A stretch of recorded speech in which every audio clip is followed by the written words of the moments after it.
to you. I'm delighted to host this evening's parenting series event, and it's my pleasure to welcome author Sara Petersen and her In Conversation partner, Helena Andrews-Dyer, for a discussion of Sara's Momfluenced inside the maddening, picture-perfect world of mommy influencer culture. Before we get started, a few housekeeping notes. Please note that closed captioning is available for today's program. Click the live transcript button at the bottom of your screen to set that up.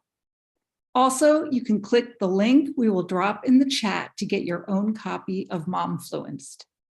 Lastly, if you have a question for our author, you can click the Q&A button at the bottom of your screen and add one there. At the end of the presentation, they will have time to answer some of your questions. Now on to introductions. Sara Petersen is a writer and mother based in New Hampshire.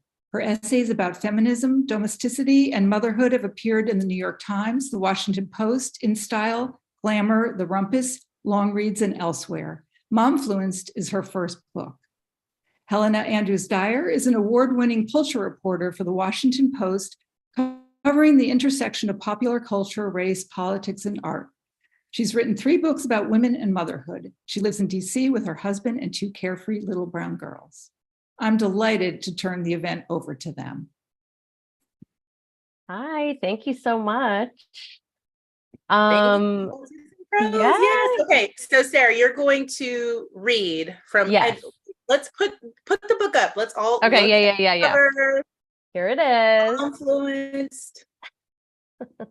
Okay, and you're going to read us a little passage. Yes. So this is the end of the first chapter. So sort of setting the scene. Many people have asked me why this book is focused on momfluencer culture and not influencer culture in general. And while my reasons are plentiful, the primary answer is that motherhood renders all mothers powerless to an extent, and momfluencer culture offers us power and control. We cannot control our bodies during pregnancy. We cannot control who our children will be. We cannot control who we will turn out to be as mothers. I harbored grand fantasies of being a serene earth goddess mother before having kids, the type who would think about traveling across time zones with her baby as an adventure rather than a logistical, sleep-deprived nightmare. We cannot control how motherhood will make us feel. I am continuously shaken by the nuance of feeling that motherhood ushers in. How I feel when my 6-year-old daughter tells me she doesn't want me to put her hair in a bun because it isn't pretty enough. How I feel when I don't get an invite to a mom hang. How I feel when my first baby tells me how big a whale's brain is. Motherhood can hurt us just as deeply as it can bring us joy. It is a role defined by vulnerability. And momfluencer culture is defined by trusting ourselves and others to respect that vulnerability. As we'll see throughout the book, this trust can be beautiful. And as we'll explore in chapter 6, this trust can also be dangerous. Ultimately, momfluencer culture allows us to control, at least to an extent, the mythology of our own motherhood. I don't have a ton of followers on Instagram, but every mom-centric photograph or caption I post is chosen to communicate something specific about my motherhood, about the type of mom I want others to see when they look at me. I want people to know I have a sense of humor and I'm not precious. So I post a photo of some dumb kid selfies with quippy, dry captions, or maybe of a Snickers wrapper found nestled between cushions. I want people to know I'm thoughtful, that I value the beautiful liminal moments of motherhood. So I post a photo of sea-sprayed baby curls. I want people to appreciate my personal style. So I post a photo of the baby in a onesie, dappled with indigo-colored block prints of a seaweed made, obviously, by a little-known Brooklyn-based company. The photo is well lit. The composition is good. I want people to know I'm smart and care about things bigger than myself, so I post about motherhood literature and maternal advocacy. I want people to know I'm a cool mom, sometimes even a hot mom, so I post a photo of myself in a hand-knit ochre sweater, my love for ochre will never die, and jeans that make my ass look perky. In the photo, I'm wearing makeup, but it's meant to look like I'm too cool to care about makeup or about how I look.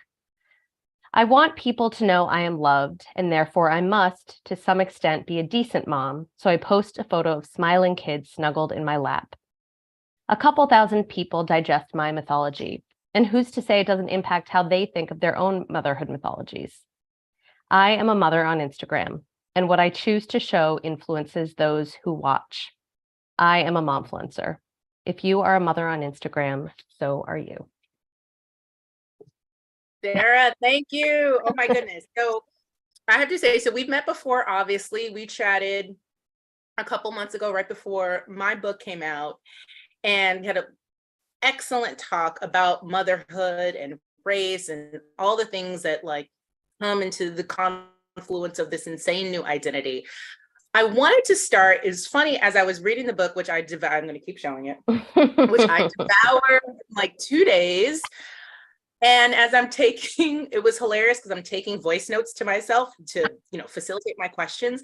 And every time I said momfluencer, it would autocorrect to something weird. So once it was monsters, which I thought was hilarious. And then also mom losers. Oh, wow. And I was like, what is my iPhone trying to tell me? Yeah. So let's just start by the definition. You really encapsulated that in the passage that you read from the first chapter, but what is a momfluencer? So are we all momfluencers? If I am a mother who tells people I have children right in social media, am I now a momfluencer? Are we all momfluencers? Or is there a litmus test? Totally. I mean, so, that passage I just read is meant to sort of point to the fact that we're all inherently performing on social media, whether or not we have a monetized audience of 1 million people, or whether or not we have, 77 people that we know in real life. Like, if we are consuming any sort of mom content online, we're influenced by that, even, unconsciously sometimes. Our shopping habits are impacted by that. Our psychology is impacted by that. And so I think, it's worth knowing and understanding that we're all performing online.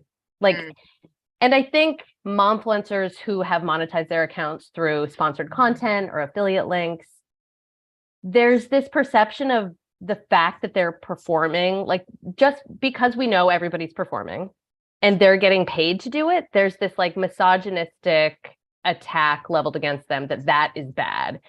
And I guess my point in, calling us all momfluencers is to highlight the fact that social media just is performative, whether or not we're moms or, we're shoe influencers or fitness influencers or food influencers. Like, it is a performative medium. So, yeah. Right. You're always presenting some self, even if it's not your best self, right? Because they're the momfluencers who are steeped in, the Emily Henderson living room navy, that is me, giving you this like beautiful aesthetic. And then there's the ones who are like, oh, and here's our, messy playroom, but that there are so many types, but it's still a type box you're jumping into, which I think is fascinating. Another thing I thought was really interesting, obviously you say in the book, like, there's no such thing as a dad influencer, or if there is, like, it isn't this set categorization, right? Like the mom influencer space is so huge and so influential, obviously. Yep. Talk to us. And I was so fascinated in the book, in the chapter, I think it's chapter 2, where you start digging into the history. And this is one thing for, folks who haven't read the book yet, is exhaustively research. Like, you do so much research. Like, oh my God. But you connect consumerism, domestic divinity, and this new place that we're in, which you just talked about, which is like sponsored content. So talk to us about the monetization of motherhood that we see online and how that affects how we quote unquote view this mythology of the perfect mother. Right. I mean, you pointed out there are no dadfluencers, and, there are dadfluencers, but it's not a multi-billion-dollar industry. And the reason that is, there's the consumer reason, and then there's the cultural imagination reason. I think both are intertwined. But yeah, as soon as people started selling people stuff, they sold mothers on maternal identity. In the book, I go into sort of mid-century America, where mothers, many of whom had worked during World War II, were explicitly told, like, okay, no, like, our men are back. You need to go back into the kitchen. And all of the marketing and advertising was very much hinged on domesticity and a woman being a good woman and a good mother if she was rooted in the domestic. And we still see this. I mean, choosy moms choose Jif, you know? It's just like, if you look at any ad leveled at a mother, her maternal fitness is always baked into it. Right. And we don't sell dads curtains. We don't sell dads baby onesies. We don't sell them diapers. We don't sell them, you know, Yep. right. All of these things are explicitly marketed towards mothers. And I also don't think, you know, the American father holds as much cultural weight as the American mother does. I mean, you know, if we go way, way back to slavery, Black mothers were not only ripped, you know, their children were ripped from them, but their roles as mothers were also that their maternal identities were also stolen in that process. They were not, you know, viewed as mothers. And in the same way, when we fast forward to the cult of domesticity in the late 19th century, working class women were not viewed as true women or mothers because they were working outside the home. And all the tenets of good motherhood, you know, it was chastity, it was domesticity, it was submission. So from the very beginning of our cultural narrative and history, there has been one maternal ideal, and she's always looked a certain way. She's always been a certain race and of a certain class. Right. And it's just, it's everywhere as soon as you look for it. Yeah. No, that was fascinating to me, is this idea that, you know, the good mother trope meant white, cisgendered, obviously, you know, middle class in this, you know, middle class idealization that we have in this country, even as the middle class is changing. And that just doesn't change. And what I thought was so incredible about that chapter, you talk about that, and I'm going to forget her name, the woman who like led the advertising agency, who like led this messaging. It was from a woman. It was giving me such Handmaid's Tale vibes that she was like, oh, I know motherhood is drudgery, so we got to make it look fun. Yeah. Right. Yeah. That is fun. Yeah. Yeah. And she was the one pushing this product, pushing the ideal, the mythology, as you say, which is such a great term for it, to other women. Right. Yeah. Jean Wade Rinlub. She was one of the first advertising and marketing execs. And yeah, she very much orchestrated, she was very aware of her identity as a woman and very much went into her work, which was skilled work, being like, you know, I'm just a mom, I'm just a woman. Like, she knew to even get in, you know, gain any professional power, she had to very much hide the fact that she wanted professional power. And yeah, many of her marketing campaigns were all about making the nest cozier. And not the nest, making, you know, the cage cozier, feel cozier. She had a Betty Crocker campaign that was all about, you know, like, she had a memo where, you know, she was saying something to the effect of, yes, motherhood can be drudgery, and yes, like, the world is burning, but we have to convince them not to think about it and to make the cake instead. Wow. And it's just dark. It's really dark. And it's fascinating to connect these historical dots, because it's like, yes, of course we're where we are now. Like, it's not very different.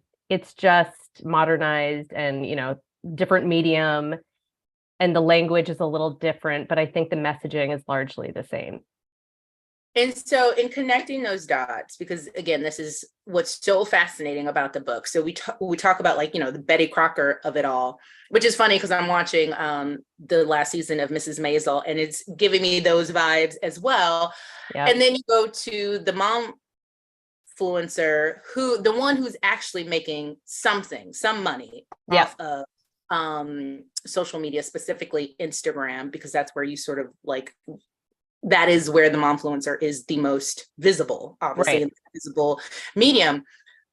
What does the Momfluencer say about consumerism. It's as if being a good mother is I buy these certain things, right? I remember reading the book and I laughed because someone said something about a ruggable card, which I also bought because of some momfluencer. I have no clue, and I was like, oh, this is perfect. Makes so much sense. It's terrible. It does not work.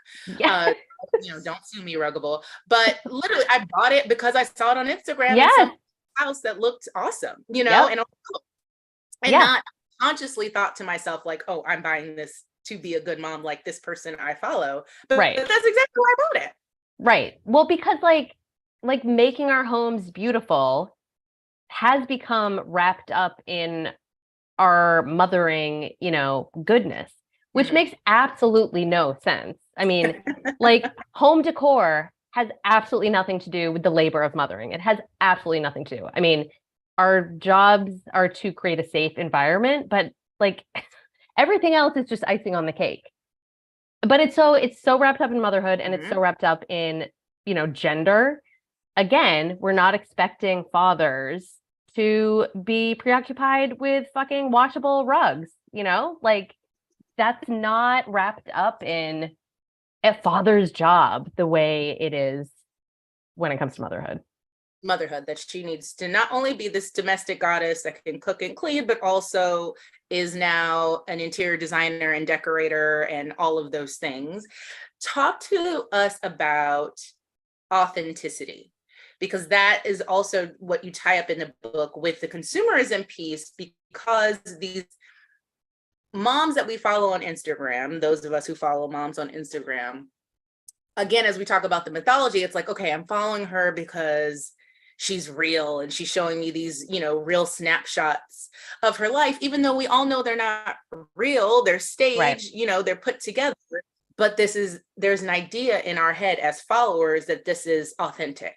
So then when people start selling us stuff, it's almost jarring, like, wait, was this all one big catalog, or are you trying to relate to me as a mom? Like, what is authenticity? Can you even ever be your authentic self on Instagram as a mom? Is it possible? I mean, I would say no. And for me too, like I can't be my authentic self on social media. I do truly just think the medium prevents that. I also think like this idea of an authentic self, like when am I ever my authentic self? Like really? Like I'm a different self with my kids. I'm a different self with my husband. I'm a different self with my colleagues. I'm a different self with my mom friends. Like we all are comprised of different selves. But in terms of momfluencer culture, yes, there's this huge disconnect because, many of us were raised with like glossy women's mags and catalogs. Like I remember getting the J. Crew catalog and like, poring over the roll neck sweaters or whatever. And like, sure, J. Crew was selling an idealized version of life, but I didn't know these people's names. I didn't know if they had kids or what their kids' names were, or, if they had been through a rocky divorce during a kitchen remodel in 2020. Like, I didn't know if she cried during COVID. Like, it's I do think parasocial relationships are such a relatively new human phenomenon. Describe that for those of us who don't know what a parasocial relationship is. What is that? So it's essentially when somebody you don't know IRL in real life, you feel as though because of what they've chosen to share online, you feel as though you know them. It's a completely one-sided relationship, but psychologically, the feeling as though you know them does fulfill it checks similar boxes as our IRL friends do. And like it can create similar feelings within us. And that's just a very confusing, confounding concept.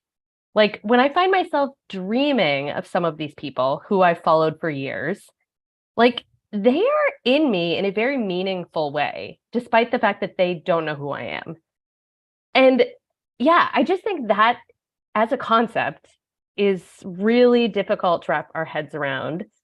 But I think it makes the shoppability of these momfluencers accounts so powerful because like, I don't know about you, but if my actual friend recommends something, I'm gonna get it, you know? Yeah. If she's like, oh, it solved this problem and I have some, I'm just gonna get it. Like, I'm not gonna think about it. And so that's what makes these accounts such powerful shopping destinations in a way that like catalogs could never be. Right. Because I actually think this momfluencer that I follow, she's got look, when I had my first daughter, I can't even think of the name of it now. It was $100 and something, but it was, the DockATot. Oh, so yeah. DockATot, because that was like the thing to get. And I remember my mom being like, just put some pillows on the couch so the baby don't fall. And I was like, no, we have to get the DockATot because everyone had one. And of course it was in this neutral color because that's the new mom aesthetic. It's not garish. It's not bold. It's a nice light beige or something that makes no sense for babies because they're going to shit and barf on it. But it's very much like buying that thing, one, because a momfluencer suggested, but two, the life that she's showing me looks like a life that I would like, or at least seems like the life that I think I can also live. And if I get this thing, that gets me even closer.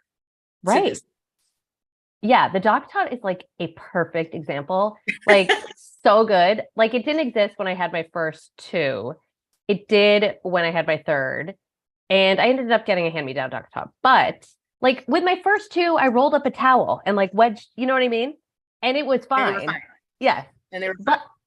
But like had my third kid, saw the DockATots everywhere and was like, oh, this must be not only like more compact and aesthetically pleasing, but it's probably safer. And like, we're all terrified of like baby stuff. Like, so yeah, I should get it. Even though I was a third-time mom, you know, like I should have known better. But yeah, and the DockATot is a perfect example because you say to yourself, like, this might help the baby sleep more, which could give me back like more of myself, which could get me closer to whatever ideal I'm chasing. It's like all of these little products, like they look little, but I do think we trick ourselves into thinking they're going to have greater impacts than they ever could. Yeah, absolutely. That's so true. Part of the consumerism piece that I thought was really interesting is that you say in the beginning, you know, you talk about the momfluencers, specifically the ones, and you talk about all sorts. And I just also want to say, if you have questions, please put them in the chat. We'll get into questions in about 10 minutes. Those who actually make money off of their social media, you know, it's so easy to dismiss, right? Oh, she's just doing this thing to make money. And we dismiss their work. It's another way to dismiss someone's work, right? Because it takes a lot to create these followings and to do a sponsored post that you're shooting and editing in like 3 days and trying to get your kid to be in it and blah, blah, blah. Is that giving certain women, because there's, you know, obviously all this BS and toxicity surrounding momfluencer culture, but are women also taking it back? You know what I mean? Is it a way that they are finding power online, finding power in their motherhood, finding, girl, I had to say girl boss babe, whatever their boss is. Like it seems like something is tricky there. Like it's really like interwoven. What do you think about that? Totally agree. It's super tricky. I mean, I do think any mother who manages to like create a living where she is in control to a certain extent has like gamed the system, which is actively anti-mother.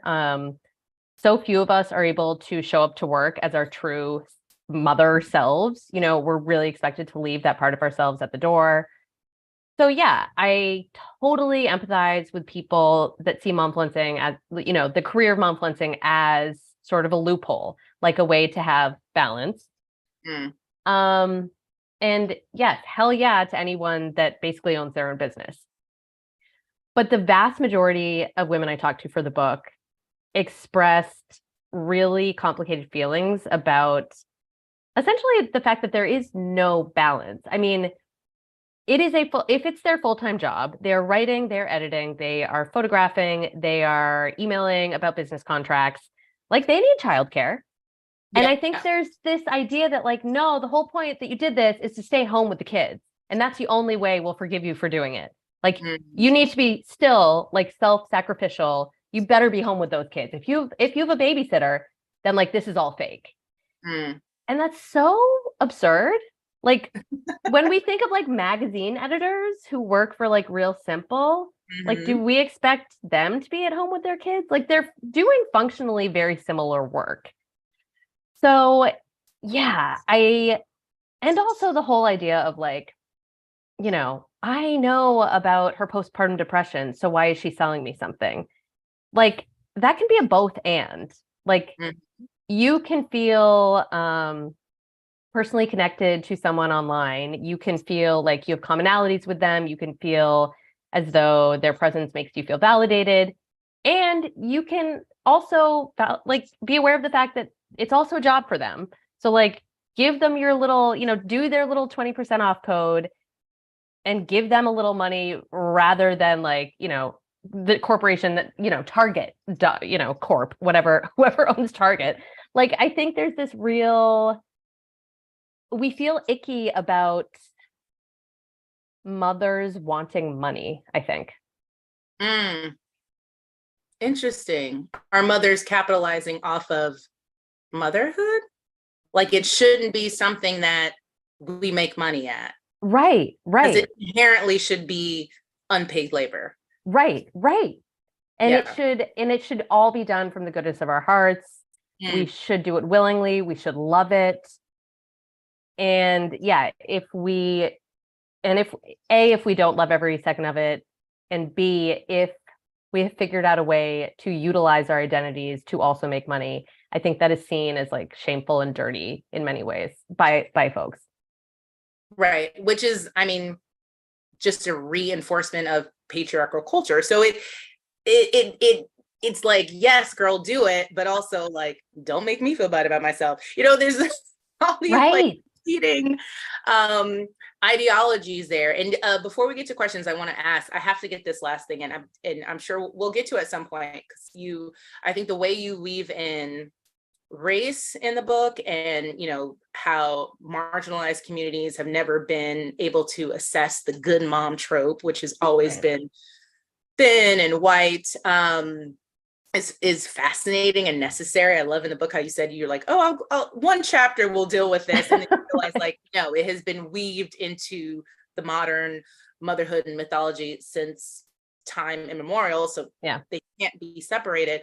But I wanted to get to this point about QAnon, because I was fascinated by this. So many of the moms, we didn't even talk about the moms that sort of like sparked your like mom rolling, and many of whom I had never heard of, right? Because they don't show up in my algorithm, right? They don't show up in my algorithm at all.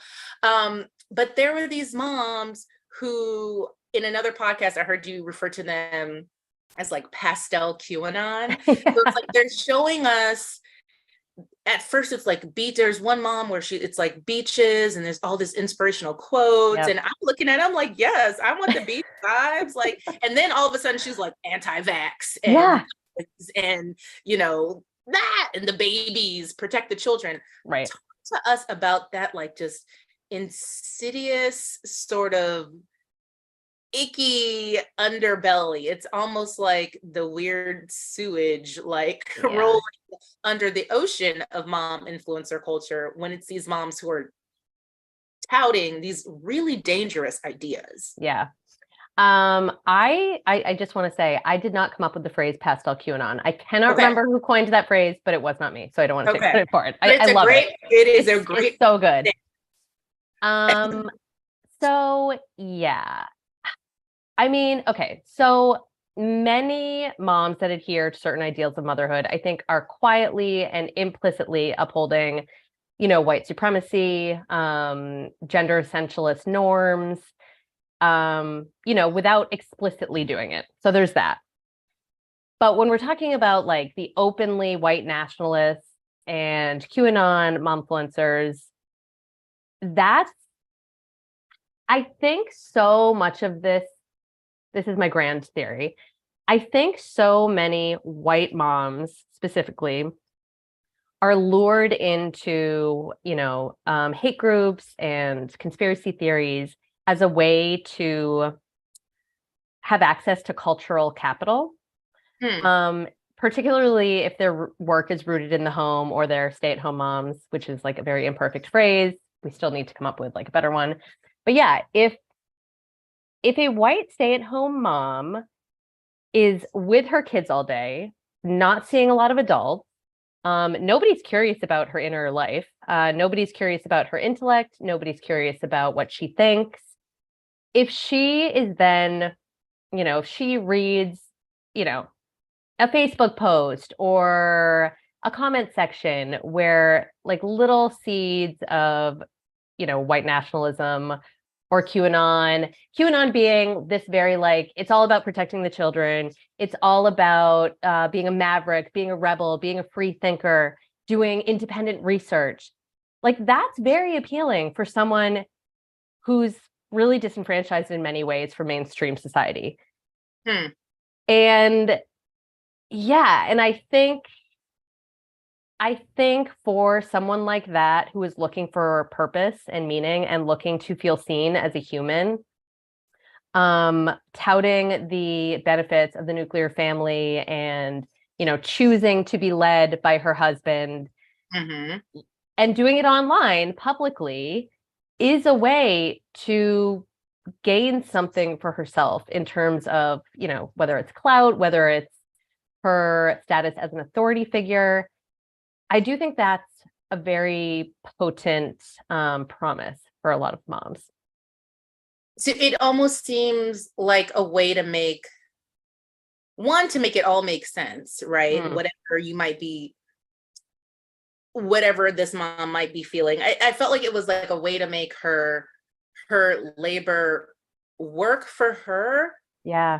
Not in this way that's, by this consumer thing, because that's not the life that I'm living, but I'm going to sell something else to you. I'm going to sell you an ideology and I'm going to be an expert at it because I don't feel like an expert at anything else. Right. A way to combat isolation, right? Yeah. Which some of these moms that, again, and this is what reading the book, I swear, I'm reading the book and then I'm like, who is this lady? And then I'm down like a Instagram rabbit hole following, some woman in Utah on her ranch. I'm like, what am I looking at? Yeah. Who all of a sudden is telling me about, the benefits of not thinking. Right. Like, how does this exist? And this woman has like hundreds of thousands of followers. Right. Yeah, it was scary almost. Yeah. Right. And I think it points also to how terrible a job this country does in supporting moms. I mean, we don't systemically support moms at all. And yeah, I think your point about like making sense of our own lives, I think so many moms can relate to that because like it's a very gaslit position to be in, to be told like you're doing the most important job in the world.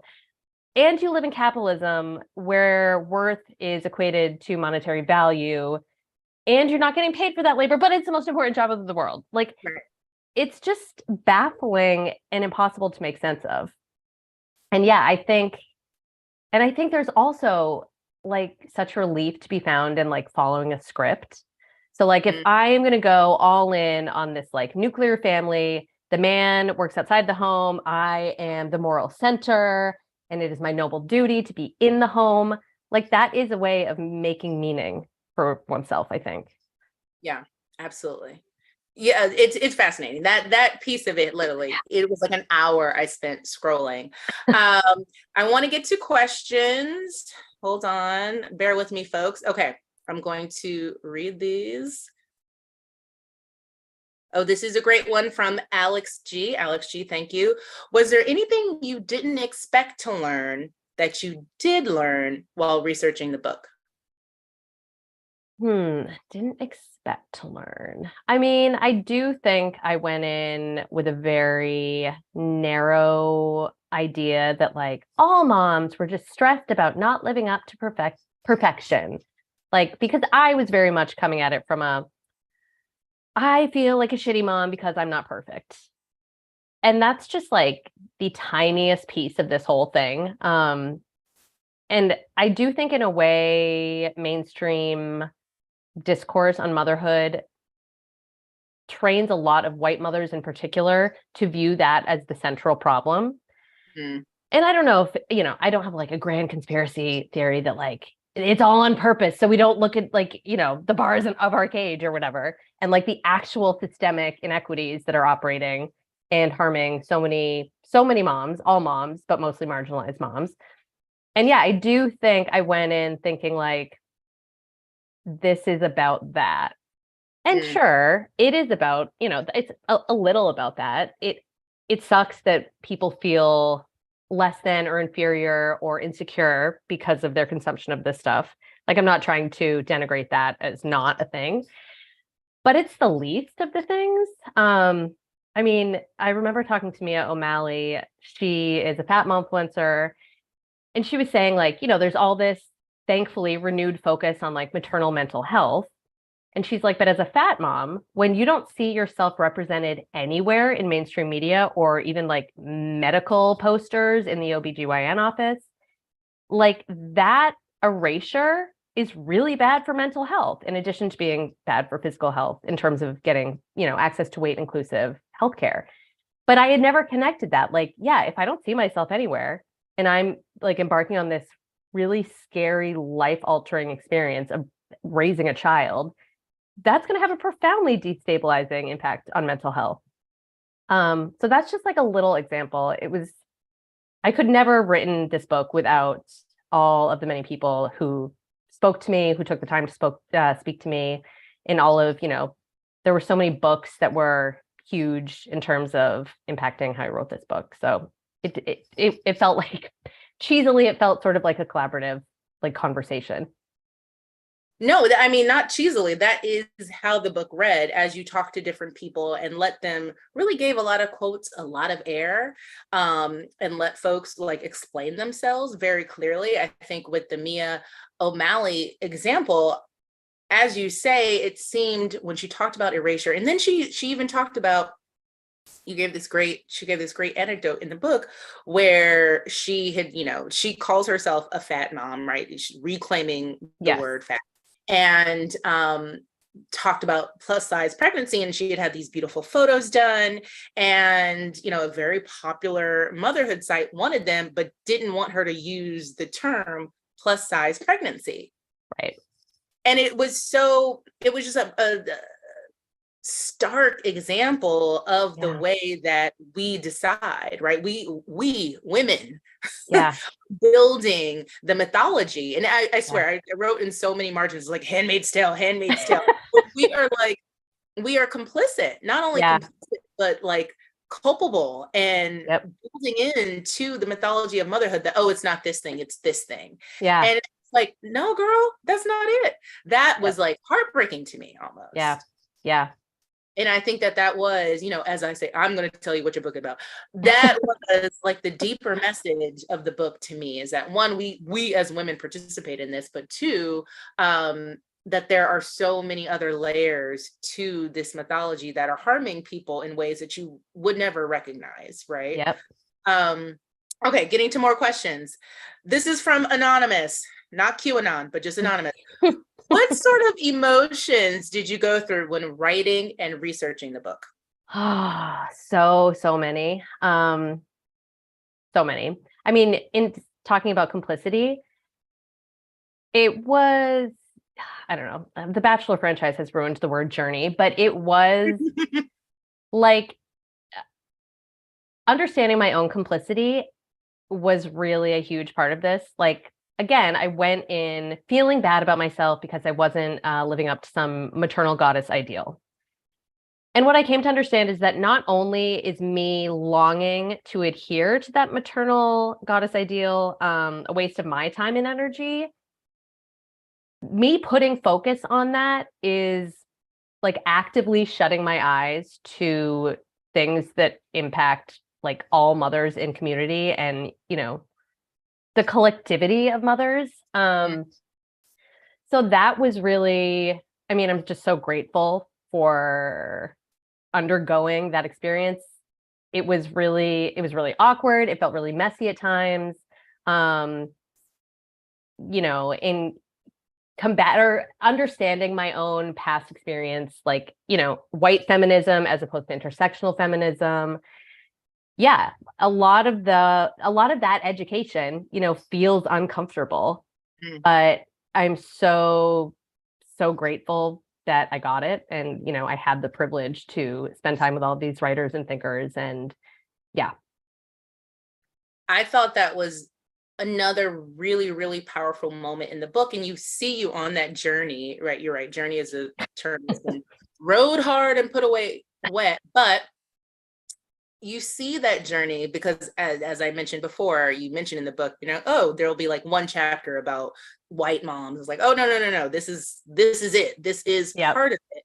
And talking about white feminism versus intersectional feminism and what that means. I have a mother who's a hippie Black woman. She calls herself a womanist, and why that is, and all of those things. And I thought it was fascinating to see you have those uncomfortable conversations. They didn't feel uncomfortable. I think it's only, and you feeling that way. Internally. Yeah. But on the page, it looks like someone who is opening to listening to someone who's an expert in something tell you what their experience is in this motherhood journey, right? And it was Black moms, Indigenous moms, moms who don't fit this perfect mom ideal, trans moms, talking about their specific experience in relationship to motherhood and not negating that. Right. Instead of dignifying it. And that is so important. I just wanted, that was more of a comment than a question. So let me get to other questions. From Daisy Welber, I hope I pronounced your last name right, Daisy. Were the Momfluencers open to talking with you for the book? Have you had any feedback from them since the book came out? I had this same question, Daisy, and I wrote it down because I was like, because there are some women, who is the woman that you followed? Taza, but that's not her. Naomi Davis. Naomi Davis, who like pulled you into Momfluencer culture, who's not even on Instagram anymore. Yeah. Talk about the women that, not the ones really who talk to you from the book, because that's in the book. Right. That is in the book. The women who are Momfluencers who are really open, but the women that you talked about following and who kind of sucked you into this cult. Yep. Have you heard back from any of them about how you describe them? And not only in the book, because you've done other work, you've done other scholarship and essays about this stuff. Have they ever reached out to you and been like, hey girl, let's talk? No, I mean, and to be clear, I've reached out to all of them multiple times, not only for the book, but I think I reached out to most of them for my Harper's Bazaar piece that was like a sort of mini version of the book, because I wanted to talk to them. Naomi Davis wrote a book a few years ago called A Coat of Yellow Paint. And I read it and just found myself so sort of frustrated because it didn't deal with any of the like pressing questions that were haunting me. Like, I really want to know how this feels like. And of course, I did talk to many Momfluencers who were like really generous with their answers about how this feels. And many of them, said it can feel really weird and icky at times. Mm-hmm. But yeah, it's weird that parasocial relationships are weird for, the person who's dreaming about these people, me.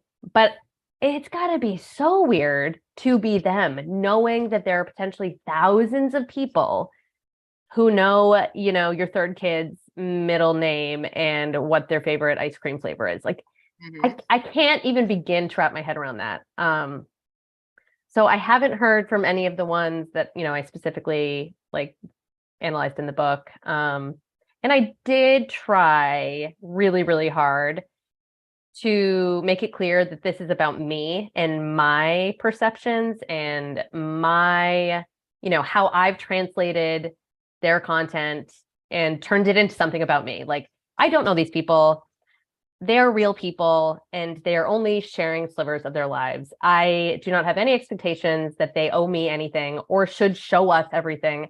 I think that's really unreasonable. So I did my best. I didn't want to take anyone down. So yeah, I hope it's clear that I was really trying to focus it on me and, you know, my own neuroses and psyche. Yeah, and I think you talk about that in the book, and I'm going to get the sort of sociological term right. I'm sorry, I hear my 6-year-old screaming in the Oh, background. yeah. Nobody else does. With the sociological term where it was like up or down. Oh, yeah. Explain that. I think that deals with this. I just heard my 4-year-old screaming during the shower, so cheers. Okay, so upward comparison theory is when we are viewing content that essentially makes us feel better about ourselves and our life choices. So, for example, I have certainly been guilty of cringe following certain trad momfluencers as a way to feel better about my own feminism and my own, you know, politics. And trad mom, for those who don't know, that's traditional. Adhering to traditional gender norms, yeah. Very Little House on the Prairie. Yes, 100%. And then downward comparison theory is when you are maybe consuming super aspirational content. So maybe this person is like you, but a way better version of you. So that can make the consumer feel, you know, inferior, insecure, can exacerbate, you know the word. Thank you.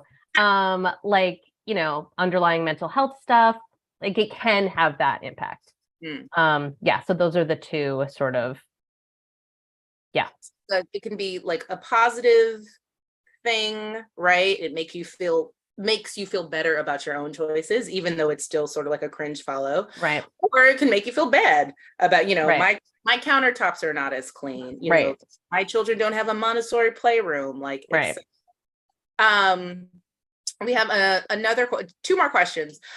Can you discuss the toll you think momfluencing is taking on the kids, or whether even the kids are involved? I think, because I'm going to let you answer, but I think for a lot of the women that you talk to in the book and a lot of the women that you follow, the kids are like ancillary, right? Yes. To the identity, right? So talk about that. Talk about the kids in all of this. Yeah. I mean, yeah, for the focus of my book, I was really more interested in motherhood as an identity. And so many of the women I spoke to and many of, you know, my personal preoccupations are in tracking that maternal identity. And yes, completely agree. In those cases, the kids are ancillary. Of course, there are like the YouTube families with like 8 kids where the kids are very much characters. They're not ancillary. I don't talk much about those in the book. I just want to acknowledge that like that is a thing and that's a very different thing. But yeah, I think many, especially elder millennial momfluencers, when this all started, like we were newborn babies on Instagram, we were newborn babies with social media. Like we were just like, here's a cute photo of my kid. And now, of course, we're thinking more critically about privacy, you know, our privacy and our children's privacy. We're thinking about consent and how, you know, is that possible for a 5-year-old to consent to having their, you know, likeness on social media for 100,000 people to consume? Like, I don't know if that is possible. And I think these are real concerns and we should be talking about it and thinking about it. There are other countries who have legislation in place to protect the rights of children.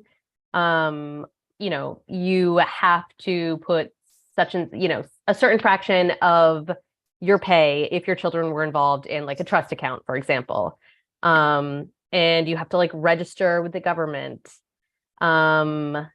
Yeah, so I think we could be doing a better job at making it easier for people to make these really murky choices. Yeah, and I think, you know, I think there were some children of momfluencers on TikTok recently that talked about sort of the experience of growing up under the public eye. And I think because these kids are growing up, we're going to hear more from them about those experiences. And I don't know, I do see a real sea change in terms of like what is acceptable and what's not. Like even in the past 5 years, I feel like it's really changed. Yeah. I agree with you. And I think it is really interesting that the momfluence space is less about the kids than it is about the mother and the mother identity and how she is relating to there are some where you never see the kids on the grid at all. Right. Which I don't know, that makes a lot of sense to me. Same. Last question, and then hopefully we'll have time for sort of like a wrap up. So Alex G asked, how long did it take to write the book? And I'm going to add on, Alex, and just want you to talk about the book writing process. I get those questions often myself as a mother, and people are like, well, how do you write so many books? And I think because it is sort of like mystifying, like, how do I thought there's a quote, it's not my quote. And I forget which, like, it was like a famous author who said someone had said to her, like, for however, each child you have is a book that you don't get to write. And I remember hearing that and I was like, girl, no. But it is really hard, right? Yeah. To mother and perhaps work full time, and then also perhaps do this other like huge thing. So talk to us about the book writing process and how did that work, and how'd you do it? Where'd you find the time? Yeah. I mean, I love this question because I agree. It's like a very opaque industry. This was like my third book, really. My first two did not sell. I didn't write them in entirety, but I wrote book proposals, which is basically like depending on the book proposal, it can be, a 70 to 100 page document. Yeah. Sort of outlining the book and, explaining why the publisher should buy it. So yeah, this was my third, first one to sell. So my second proposal had seeds of this one in it. I had wanted to write about how essentially the Victorian angel of the house is alive and well, in modern renditions of motherhood. And certainly you can see some of that in Momfluenced. But yeah, I sold the proposal in 2021 and then had a year to write the book. I'd already written 2 chapters, so I had to write 6 more. And then a year in edits, revisions, and, copy editing. Yeah. And yeah, in terms of like finding the time, I mean, how anyone finds time to do anything, it's childcare. Like it's childcare. Writing, I mean, it was particularly hellish though, since this was during like school closures when I was writing the proposal and part of when I was writing the book. So like, I really don't know how it happened. Like the early chapters, I don't know how it happened. I do know that like my kids and virtual learning was like a dismal failure and they watched a lot of movies. Yeah. And my youngest still had like 2.5 to 3 hour naps. So that was a big part of it. iPads, Disney Plus. Yeah. Bluey is a savior in this house. Truly. I completely agree. But yeah, the childcare piece is huge. And I don't think folks talk about it enough. I don't think mom authors talk about it enough. When I wrote my second book, I literally signed the contract for my second book when I was at Sibley Hospital having my second daughter. And the book was due in 4 months. I co-authored it with someone, but seriously, the book was due soon. And the only way I was able to write it is because my sister-in-law moved in with us. Like that's it. Oh yeah. With a newborn, 100%. Moved into her home and basically took care of my child. And that book would not exist without her. So we have to talk about that more. Yeah. Final thoughts. You talked a lot about sort of like the toxicity of mom influence, the consumerism. We didn't get to talk a lot about the positive aspects of it because you make that really clear in the book about like community building, and when you actually can find moms who do like mirror you, trans moms and Black moms. I know I'm in that boat as well. Final thoughts about momfluencer culture. Is it good? Is it bad? I know that is not an easy question to answer. And are you in the book, and I'm not going to give anything away, but you're in the book in a really interesting way. Do you still think you are part of that culture? Or are you seeing it from a bird's eye view? Like how how has this huge stew sort of shaken out for you? I think it has, the psychological grip it had on me is almost all but disempowered. I am just so much less fascinated by anybody else's idea of perfection. It just holds way less power over me. And I think a huge part of that is just knowing how toxic any ideal of perfection is, and how toxic many of these specifically maternal ideals are and where they're coming from. It's almost always somewhere bad. And yeah, I don't find it's not something, it no longer feels like a fun way to pass time for me. And yeah, and in terms of like, is it good, is it bad? Sometimes it's good, sometimes it's bad. And I do think we all, as consumers, we are we're the only people that can navigate it and protect ourselves. Like, we have to be really honest with ourselves and ask ourselves questions, and, constantly doing little gut checks. Like, am I buying this eyelet white blouse with like a Peter Pan collar because I like such things and like I've always liked such things? Or am I doing it because I think it's going to somehow like imbue my maternity with, magical mommy dust? Like, it's hard. Sometimes it's like, I don't know where my longing for the frilly blouse comes from, because it's hard to like, it can be very hard to disentangle our own desires and our own values from those that we've been trained to think we need and want. But yeah, I think it's really tough, but to try and have conversations with yourself about it as often as possible. I love that thought. It's a great final thought of Momfluenced, Sara Petersen. It's a gut check. I feel like that's what the whole book is. It is a gut check, and asking the questions, whether this is good, whether this is bad, and how is it serving me? Yeah. So thank you for that, Sara. Thank you, Helena. Yeah, thanks to both of you. This was fantastic. Thank you for such an engaging and thought-provoking conversation. And thanks to the audience for joining us tonight and the great questions. Don't forget, you can still click the link in the chat box to get your copy of Momfluenced. And we also do have Helena's most recent book, The Mamas, in the link below, or feel free to come by our stores to pick up copies of each of these wonderful books. As an independent bookstore, we appreciate your support. Thanks again, everyone, and have a great evening.